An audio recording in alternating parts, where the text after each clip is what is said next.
আল্লাহুম্মা বারিক লানা ফি রজব ওয়া শাবান ওয়া বাল্লিগনা রমাদান। আল্লাহ রজব শাবানে বরকত দাও, আল্লাহ রমজান পর্যন্ত তুমি আমাদেরকে পৌঁছে দাও। আওয়াজ করে পড়েন আমিন। গত বছর অনেকের সাথে আমরা একসাথে রমাদান কাটিয়েছি, তাদের অনেকে দুনিয়াতে এখন বেঁচে নাই, এরকম আছে না নাই? এই যে আরো 7 দিন বাকি রমাদান আসতে, এই 7 দিন পর্যন্ত আমরা রমাদান পাবো, কোনো গ্যারান্টি আছে? আচ্ছা, এই বছর যদি খুশনসিব হয় আমাদের, আমরা যদি পাই, আগামী বছরও যে রমাদান আমরা পাবো, কোনো গ্যারান্টি আছে? তাহলে আসুন আমরা ভেবে নেই, হতে পারে this Ramadan could be the last and final Ramadan in our life. হতে পারে এই রমাদানই হতে পারে আমার জীবনের শেষ রমাদান। ঠিক কিনা বলেন? তাই আসুন আমরা আল্লাহর কাছে দোয়া করি, আল্লাহুম্মা বাল্লিগনা রমাদান। আল্লাহ তুমি রমাদান পর্যন্ত আমাদেরকে পৌঁছে দাও। আওয়াজ করে পড়েন আমিন।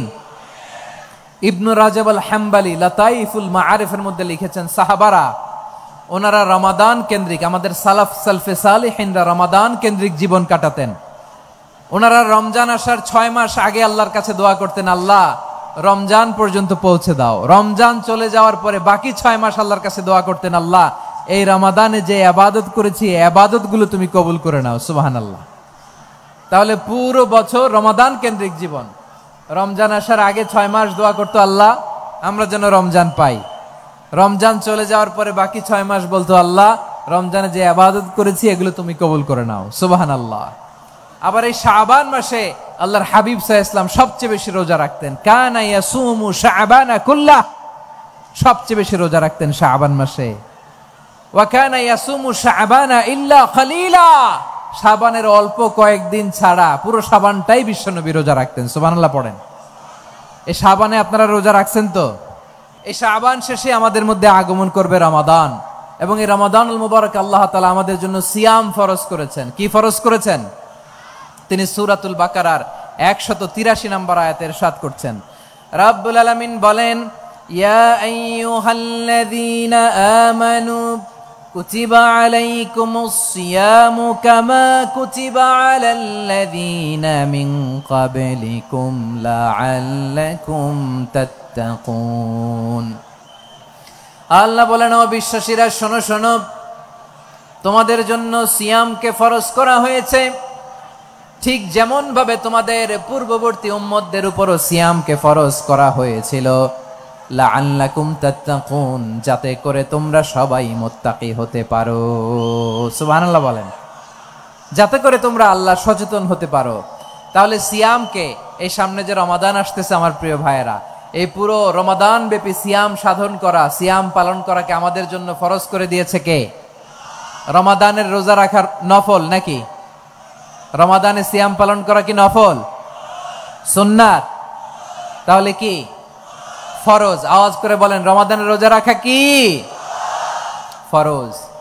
এটা শুধু আমাদের উপরই ফরজ না, আমাদের আগে যত জাতিগোষ্ঠী এই পৃথিবীতে এসছে সবার উপরে সিয়াম পালনকে ফরজ করেছে কে? সবার উপরে আল্লাহ তাআলা সিয়াম পালনকে ফরজ করেছিলেন। তবে ধরনটা ভিন্ন ছিল, এক এক জাতিগোষ্ঠীর জন্য এক এক ধরনের ছিল। আমাদের জন্য সিয়াম ফরজ টানা 1 মাস 30 দিন বা 29 দিন। কোন কোন উম্মতের উপর 30 দিন না, মাত্র 3টা রোজা ফরজ ছিল। কয়টা? আওয়াজ করে বলেন। আপনাদের কি মনোযোগ আছে না গেছে? মনোযোগ আছে? তাকবীর পড়েন তো, লিল্লাহে তাকবীর। আমাদের 1 মাস সিয়াম ফরজ।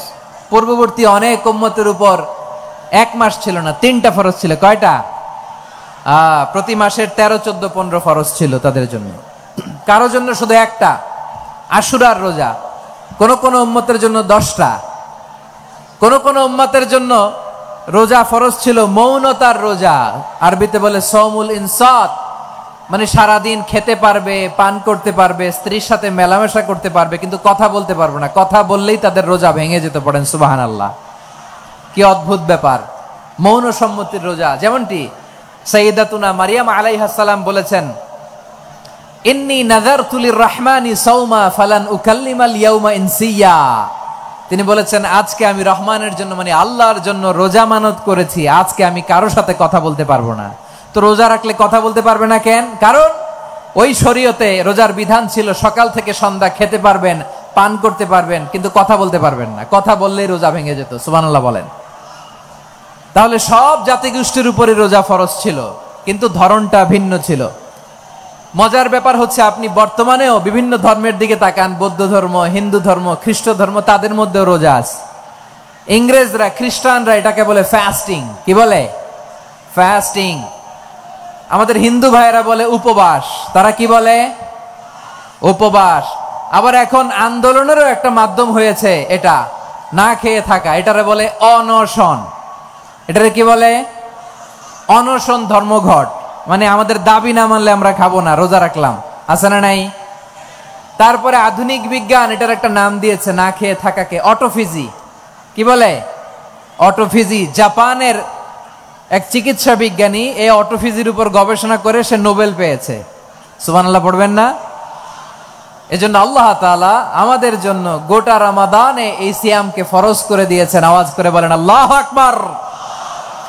রাব্বুল আলামিন বলেন, ইয়া আইয়ুহাল্লাযীনা আমানু কুতিবা আলাইকুমুস সিয়াম, সিয়ামকে তোমাদের উপরে ফরজ করা হয়েছে, কামা কুতিবা আলাল্লাযীনা মিন ক্বাবলিকুম, যেমনি তোমাদের পূর্ববর্তীদের উপর রোজা ফরজ করা হয়েছিল, লাআল্লাকুম তাত্তাকুন, যাতে করে তোমরা আল্লাহ সচেতন হতে পারো, যাতে করে তোমরা মুত্তাকি হতে পারো। লাআল্লাকুম তাত্তাকুন, যাতে করে আমরা আল্লাহ সচেতন হতে পারি, আল্লাহ কনসিয়াসনেস আমাদের মধ্যে গ্রো করে। এটা হচ্ছে রোজার prime objective, the prime objective of সিয়াম।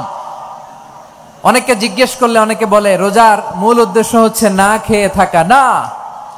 অনেকে বলে গরিবদের কষ্ট অনুধাবন করা রোজার উদ্দেশ্য। না।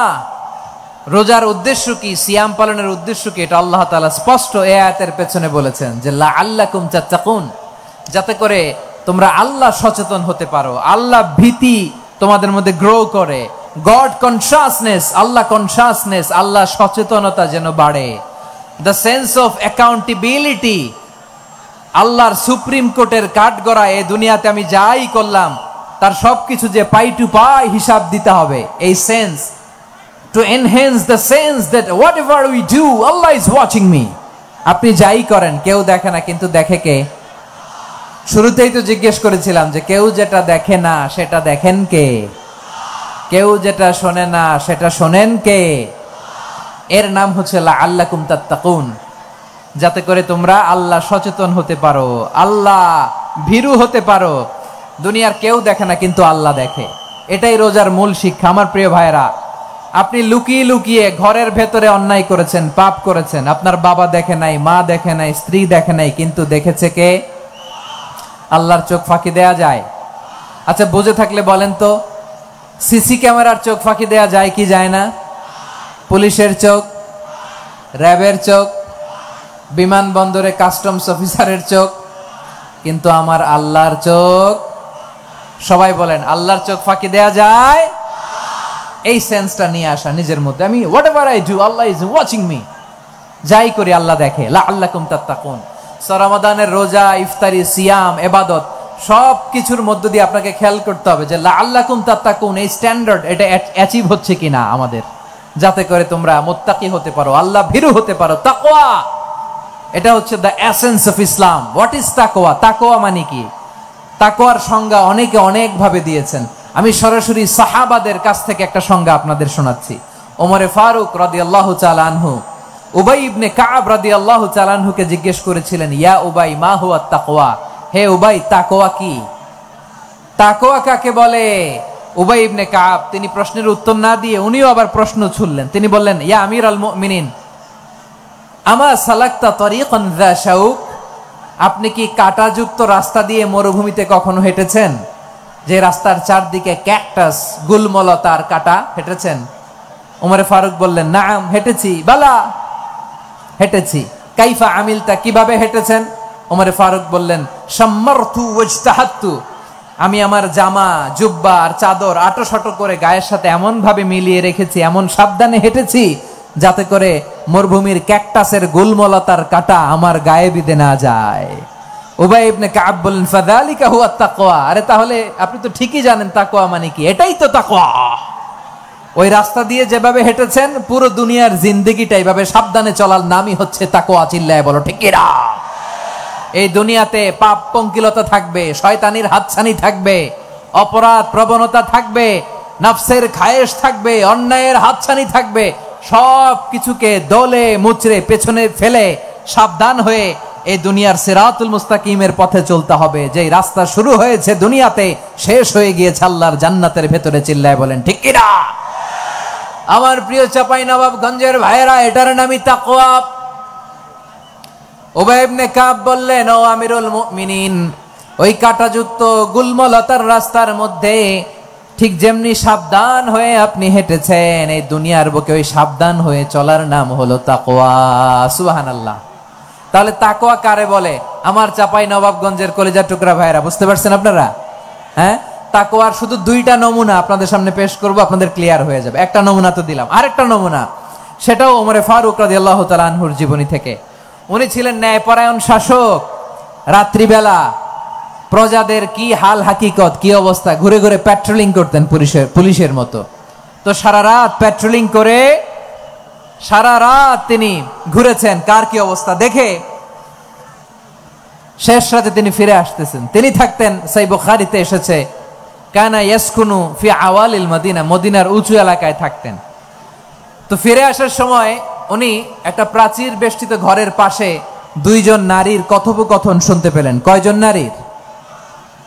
দেখি আপনাদের মনোযোগ আছে কিনা, বলেন কয়জন নারীর? একজন বৃদ্ধা, একজন যুবতী। উনি কান লাগিয়ে শুনতে পাচ্ছেন। বৃদ্ধা মা, ওমরে ফারুক কাউকে দেখতে পাচ্ছেন না, শুনতে পাচ্ছেন। বৃদ্ধা মা তার যুবতী মেয়েকে বলে, এই তাড়াতাড়ি ওটের দুধ দহন করে ওটের দুধের সাথে পানি মিশাও, তাইলে কালকে বাজারে মদিনায় বেশি দামে বিক্রি করা যাবে, লাভ হবে অনেক। বৃদ্ধা মহিলা এটা বললেন। যুবতী মেয়ে উত্তরে বলে, মা আপনি জানেন না আমিরুল মুমিনিন খলিফাতুল মুসলিমিন ওমরে ফারুক দুধে পানি মিশানোকে দণ্ডনীয় অপরাধ বলে ঘোষণা দিয়েছে, জানেন না? এবার বৃদ্ধা মহিলা বলে, আরে পাগলি, এই ভোর রাতে আমিরুল মুমিনিন ওমরে ফারুক আসবে কোত্থেকে? উনি আসবে কোত্থেকে? ওনার পাইক পেয়াদা সিকিউরিটি আসবে কোত্থেকে? কেউ দেখবে না। আরে কেউ দেখবে না, তাড়াতাড়ি দুধের সাথে পানি মেশাও। এই কথা যখন মা বলেছে, যুবতী মেয়েটা চমৎকার একটা উত্তর দিয়েছে। তিনি বলেছিলেন, ইয়া উম্মি, ও আমার মা, লাউলা রাআ উমর লা রাআ রব্বু উমর। ও আমার প্রিয়তমা মা, আপনি ঠিকই বলেছেন, গভীর রাতে ওটের দুধে পানি মিশালে ওমর দেখবে না, কিন্তু মা খেয়াল রাখবেন, ওমর যদি নাও দেখে, ওমরের রব কিন্তু দেখে। চিল্লায় বলেন ঠিক কিনা? দিস ইজ কল্ড তাকওয়া। লাউলা রাআ উমরু লা রাআ রব্বু উমর। ওমর দেখে না, কিন্তু ওমরের রব দেখে। চিল্লায় বলেন ঠিক কিনা? এজন্য রব্বুল আলামিন বলেন, লা তুদরিকুহুল আবসার ওয়া হুয়া ইউদরিকুল আবসার ওয়া হুয়াল লাতীফুল খাবীর। তিনি এমন সত্তা, দুনিয়ার কোন চোখ তাকে দেখে না, কিন্তু দুনিয়ার সবগুলো চোখকে, সব মানুষের অ্যাক্টিভিটিসকে আরশের উপর থেকে সব কিছু মুহূর্তে মুহূর্তে দেখতে পান কে? তাহলে তাকওয়া কারে বলে বুঝতে পারছেন? দুনিয়াতে সাবধানে চলার নাম তাকওয়া। কেউ দেখে না, কিন্তু আল্লাহ দেখে। এই সেন্স, এই জবাবদিহিতার ভয়, দ্য সেন্স অফ অ্যাকাউন্টেবিলিটি, এই সেন্স নিজের মধ্যে গ্রো করার নাম হচ্ছে তাকওয়া।